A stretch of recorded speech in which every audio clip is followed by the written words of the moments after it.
Do you remember what happened after the Civil War? Yeah, slavery was over, but real freedom? Still wasn't happening.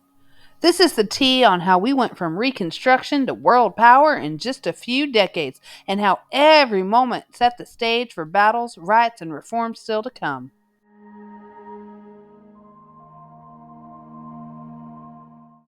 Okay, so Congress passed the 13th, 14th, and 15th Amendments freedom, citizenship, and voting rights for the formerly enslaved people. Yay, right? Not so fast. In 1877, when Reconstruction ended, federal troops left the South and bam, Southern states rushed to undo progress. We get black codes, Jim Crow laws, and shady stuff like poll taxes and literacy tests to stop black Americans from voting. And then came the big one, Plessy versus Ferguson, 1896. The Supreme Court actually said that separate but equal was totally fine. But we know it wasn't. And that decision made segregation legal for decades until Brown versus the Board of Education in 1954 finally said, wait, this is not equal. So if you're wondering why a civil rights movement had to fight so hard, it's because the seeds of injustice were planted right here. While rights were being stripped in the South, the North and the West were booming with industry. The Transcontinental Railroad connected everything, and that meant goods, people, and ideas moved faster than ever. Cue the rise of the tycoons. Andrew Carnegie ran steel with vertical integration, meaning he owned everything in his supply chain, while John D. Rockefeller dominated oil with horizontal integration by buying out all his rivals. But workers, yeah, they weren't living the dream. Long hours, low pay, and dangerous conditions meant labor unions started popping up. Strikes like the Pullman strike and the Haymarket riot showed that workers weren't backing down.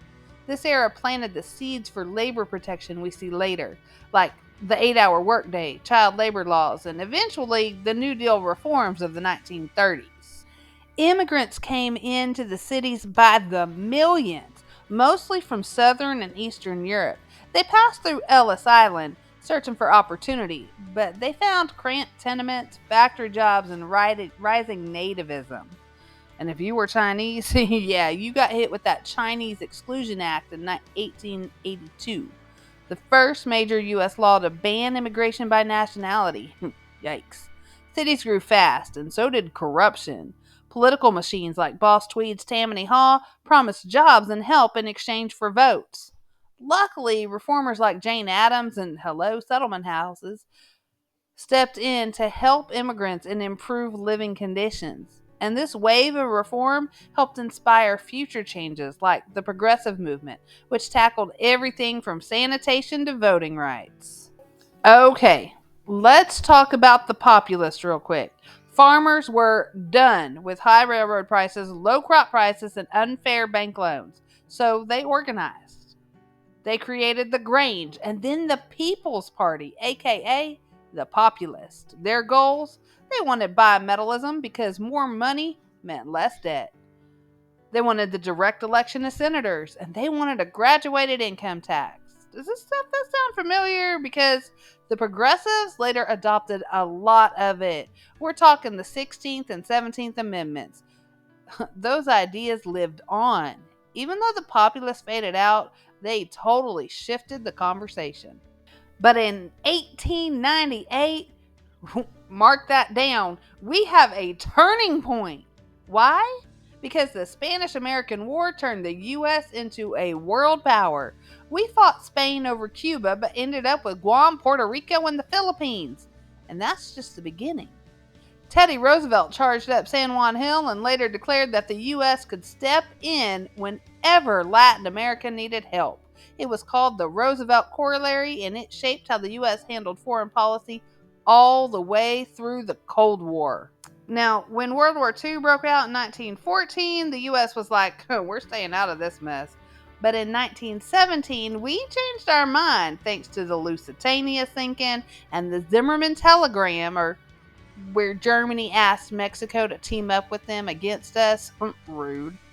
On the home front, the government passed the Espionage and Sedition Acts to silence anti-war voices. That's going to be a big deal later on, especially when we talk about freedom of speech cases like Schneck versus the U.S. President Wilson had big dreams after the war. His 14 points was all about peace, democracy, and creating a League of Nations. But Congress said, nah, and the U.S. stayed out of it. And that set us up for more isolation until we got dragged into another war in just 20 years later. We call this era the Gilded Age, at least up until 1898, when then we switch over to a rise to a world power. But this wasn't just a whirlwind of events. It was a setup for everything that comes next. Jim Crow laws meant that the civil rights movement was inevitable.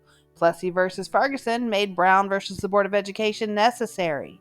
Labor strikes led to the rise of workers' rights and the New Deal, and populist ideas paved the way for progressive reforms. Imperialism in World War I launched the U.S. onto the world stage, and we're still playing that role. The Civil War may have ended in 1865, but the drama, y'all, it was just beginning.